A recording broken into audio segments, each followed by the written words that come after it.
think, that's one of the questions that we often get is, what's the difference between CGMC and the league? Pretty much every city in the state of Minnesota is a member of the League of Cities, as they should be. Our work complements theirs in a lot of ways, where they have a constituency that is pretty broad and pretty deep. We again just focus on what are the needs of greater Minnesota cities, and we're the voice for greater Minnesota cities at the Capitol. To that, I think that, there's a lot of noise at the Capitol. There's a lot of voices there. In the Twin Cities, you've got Minneapolis, St. Paul, the Met Council. There's a Metro Cities organization that represents a lot of the metro suburbs. There's something called the Municipal Legislative Commission that represents a lot of the more wealthy suburbs. In that mix, it's really CGMC that's there for greater Minnesota. Realizing that it's a lot harder for you guys to get down to the Capitol to advocate on a number of issues than it is for your colleagues in the metro. So there's myself and my colleague Elizabeth doing some testifying this last, this was I think in 2024 on some housing issues, etc. So we're there every day. The legislature's there, we're there. And our advocacy really is member driven. And so, I outlined the issues that, we broadly deal with at the beginning, but we really take our cues from our members. And so we're actually just starting our policy development process for the next legislative session here in September and October, and then we'll ratify those at our fall conference in Grand Rapids here in November. So we cobble together policy committees of our members around our kind of big ticket issue areas, see what folks are interested in. Obviously, one of the issues this last couple of sessions has been the local option sales tax discussion at Capitol and the moratorium that they've had there. And so we worked on, putting forward cities, especially getting from Greater Minnesota's perspective, opinions and perspectives on these things, working towards making sure that the moratorium as an stayed expired vote, because I think it's a tool obviously that a lot of cities use and have used to good effect. So things like that, those things kind of bubble up. I mentioned the housing issue, zoning, local control issue. That's been a big one at the Capitol that we've been very, very engaged on, and have really leaned on our members for their expertise and their understanding and their knowledge, as some folks would like to centralize what you can do, or from the St. Paul perspective. And then comprehensive services and support. So, we've got lobbyists at the Capitol. We do a lot of communications and media work. We also do, where it makes sense and where a large number of our members are impacted, extra legal work or administrative law work at the agencies in terms of, especially around the environment. Again, the water quality standards rulemaking that MPCA might be doing. And then we've actually just started a similar program doing that on labor and employment issues, dealing with decisions of state agencies. We weighed in on rulemaking for paid family medical leave, earned sick time this last year on behalf of Greater Minnesota cities. So most of our work is at the Capitol, but we do some of the more kind of regulatory agency kind of work as well. And then, we assist our, provide a lot of opportunities for our communities to lobby their legislators on various issues, both in St. Paul and up in the districts around. So lots of opportunities to get together, lots of opportunities for our members to be engaged. That's our team at the Capitol. Again, Flaherty and Hood has a long relationship with the Coalition of Greater Minnesota Cities. We've essentially been their lobbyists and organizational management since the late 80s. And so I tend to act as the executive director and the lead lobbyist, and then we've got a number of individuals who specialize in various areas, transportation, land use, economic development, taxes, you can see, and then policy analyst who is a Humphrey School grad who does all of the math in the office, and then we have some communication support as well. So we've got a good team that is pretty knowledgeable, deep roots in the area, and with a lot of legislative experience. So as we look at next year, I'll give you a little taste of kind of what we're expecting. So we're going to ask the legislature to focus on the basics. It's not a budget year. They did pass a bonding bill this last year, but they should pass another one again this year. There's been talk that they will, again, focused on core infrastructure, water, wastewater, the things that are funded through the Public Facilities Authority. I mentioned that, a lot of our communities do rely on local government aid. I know you guys less so than others. And so we continue to keep an eye on that. And then fund programs with broad appeal and reach. I think one of the things that we've seen at the legislature, when there was money, obviously there's a lot less in the current environment, was a lot of very niche funding and economic development programs that went to specific nonprofits or specific, very thin slices of interest. And I think, the legislature is really going to do its job. It needs to think broadly and look broadly. And then narrow the agenda, obviously with the tie in the House and very close situation in the Senate. They can't get distracted by a lot of other things. They really just kind of need to focus on what they can get done, what is the possible versus everybody's like to haves, and then work from the perspective of the statewide benefit again, rather than partisan priorities. So that's been kind of our key messages. I think, again, the housing discussion will be a big one at the legislature this year, bonding. You never know what, environmental regulatory things will come up. So there's a lot of things that we're keeping an eye on. I mentioned the, dynamics of the Capitol. As you know, tie 67 in the House means that everything is a negotiation. You have DFL and GOP committee co-chairs, evenly split committee membership, and then you've got a special election for Speaker Horton's seat coming up here in a couple of weeks. You also have a special election in the Senate for the Woodbury seat, which could, may flip the dynamic in terms of who's in the majority in the Senate. Right now it's a 34-33 PFL majority, but that can switch very quickly. As I mentioned, tight budget means intense competition for state dollars, and CGMC is always going to be there working hard to make sure the greater Minnesota priorities are protected. LGA, wastewater, economic development programs, etc. And then the election coming up in 2026, all 201 members of the legislature will be up, as well as the governor and all of these state constitutional officers. And so one of the things that we've typically done in an election year is put together a packet for all the candidates on our issues from a greater Minnesota perspective. And so that we found that that's a very good way to educate potential legislators and remind existing legislators of our issues and how they work and how important they are. So it's, how does the Public Facilities Authority funding works with water and wastewater dollars, and why is child care a different sort of challenge in greater Minnesota than it is in the metro, things like that. So we'll be definitely taking advantage of that opportunity as well here coming up. So I think there's going to be a lot of activity. There's going to be a lot of things that we're going to be working on, a lot of things that we're definitely interested in. And so there's a number of ways to engage with CGMC throughout the course of the year. We've got our fall conference coming up in Grand Rapids. That's really kind of the roll up your sleeve. We go through our legislative agendas.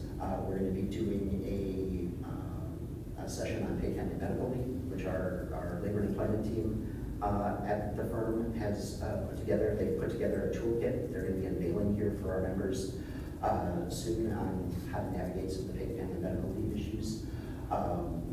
Then we've got our legislative day in St. Paul. We're bringing all our members down and lobby at the legislature. And then our summer conference is going to be in New Ulm this year. And then there's a lot of social media opportunities to keep track of our work as well, as in addition to a weekly newsletter that we send out called the CGMC in Brief that's kind of got all what we've been up to that week, and if it's the legislative session, what's coming up in terms of events, notices on grant opportunities for cities, just anything that we think you guys might be interested in. Sometimes the in brief is not as brief as I would like it, but it's always got a lot of information in it. And so finally, if Baxter is not, to my knowledge, ever been a member. It's not been a member certainly in my time, and I've been doing this work since 2007. We would obviously love to have you. I think there's a lot of benefit for you guys in terms of the work that we're doing on all of these various issue areas, including some of the labor and employment stuff, gather information that we make available to our members as they're doing negotiations with their employee groups and setting salaries and looking at benefits and things like that. So there's a repository of information there that's available to our members as well, and that's actually going to be enhanced here over the next year. We've got some plans for some exciting new things on that front. And so, because we know that times are tight and difficult in terms of the dues. What we do is we phase in new members' dues. 25% the first year, 50% the second year, 75% the third year, and whatever the 100% number is in the fourth year and ongoing. And so our membership sets the dues every summer at our annual conference. And so if for 2026, and because it's some weird quirk of history, our fiscal year is actually already begun. So for our purposes, we're in 2026. So if you were interested in joining for 2026, you'd be looking at, so the 25% amount is $3,995, and then ramps up on that schedule that I talked about. But again, there's no commitment. You do it 1 year, you think it's not for you, and that's what it is. Obviously, our hope is that you become engaged, you get a lot out of what we do and the information that we provide, and you want to continue. So it's, I like to say it's low risk in the early going, so that you can get a taste of what we do. But if you did decide to join, I think one of the things that really makes a difference is actually making a commitment to yourselves that somebody from Baxter is going to come to events and be engaged. That way you understand what you're getting and what's going on. Otherwise, if you're just kind of hanging out and not coming to things or not opening the emails, you're going to wonder what you're paying for. And so definitely engagement is the best way for you to understand what it is we do, how we do it, and what you're getting for the membership. With that, I'm happy to take any questions or comments, or if there's anything else that you'd like me to talk about in greater depth, I'm certainly happy to do that as well. Council, any questions? Can you attend one of these sessions without being a member? Yes. Yeah, so definitely, like I said, the fall conference is, registration's already open. You're welcome to attend that for sure.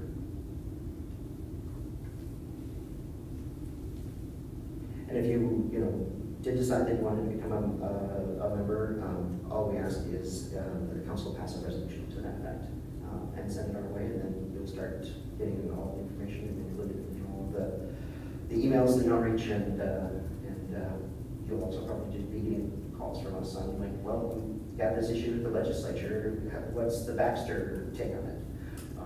We do that all the time because we really do rely on our members to help kind of fill in some of the practical knowledge issues that certainly they don't see from St. Paul. Good. Other Brad, got anything to add, or? No, obviously, council's heard me mention it before. My previous places of employment have been involved with the Coalition of Greater Minnesota Cities from an economic housing standpoint, as well as lobbying purposes in that context, as well as labor data. I've relied in this communication in the last month of trying to set up Brad's visit. He's been willing to share those summary reports that I think I should forward to the council. Those are typically for members only, so in that context, that kind of gives you a highlight of some of the labor data that they provide their membership. So, and like I said, we're going to be enhancing that collection and availability. We've got, like I said, some things we'll be unveiling here in the next couple of months, I think. So. Okay, well, thank you very much for. Very good. Well, thank you so much. Appreciate your time and have a great rest of your week. Okay, we'll try. Thank you.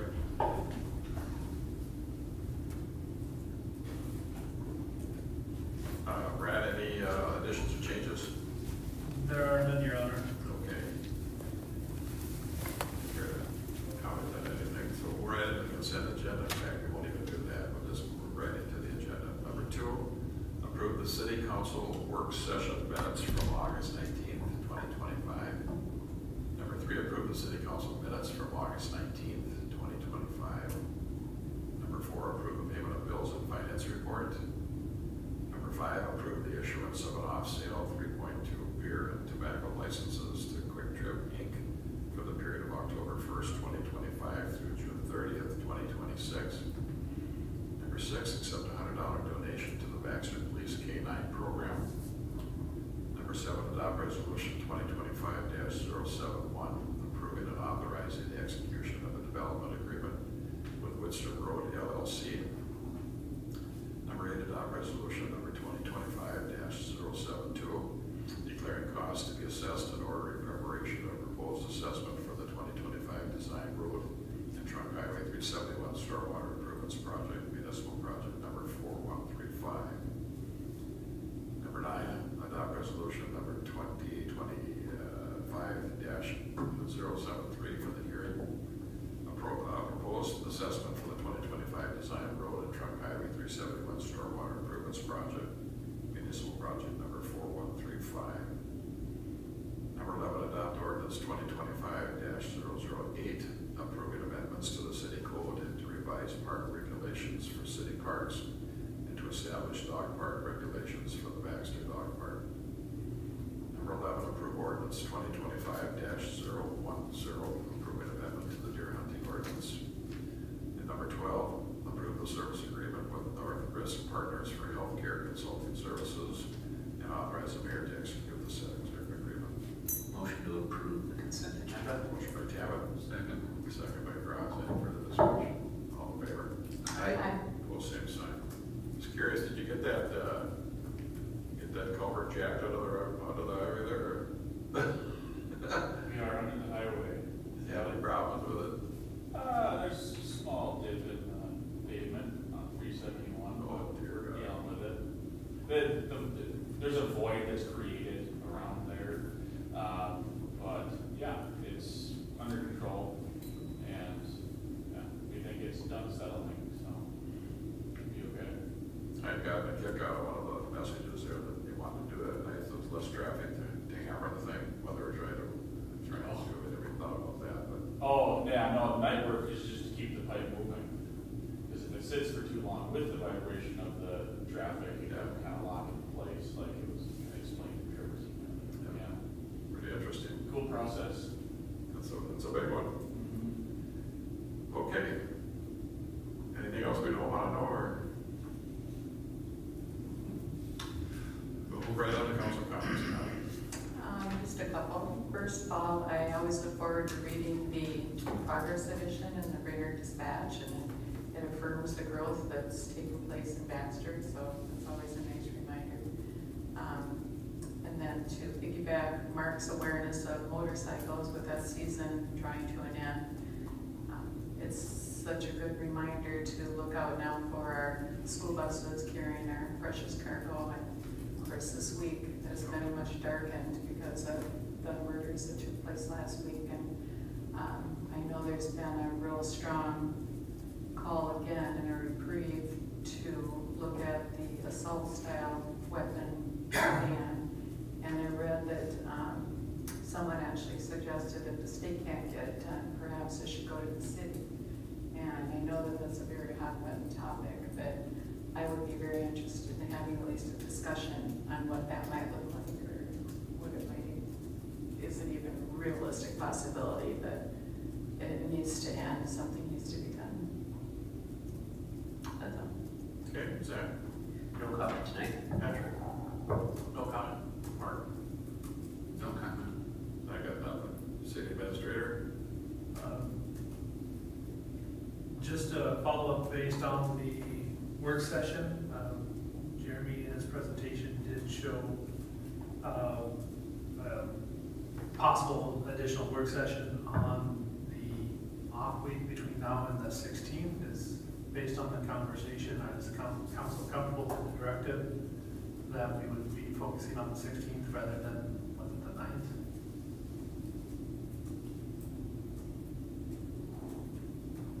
Do we what now? See, nodding of heads. Jeremy. Having it on the council meeting Yeah. as a work session, Yeah. correct? Work session. Instead of a special meeting. Yeah. I would agree with that.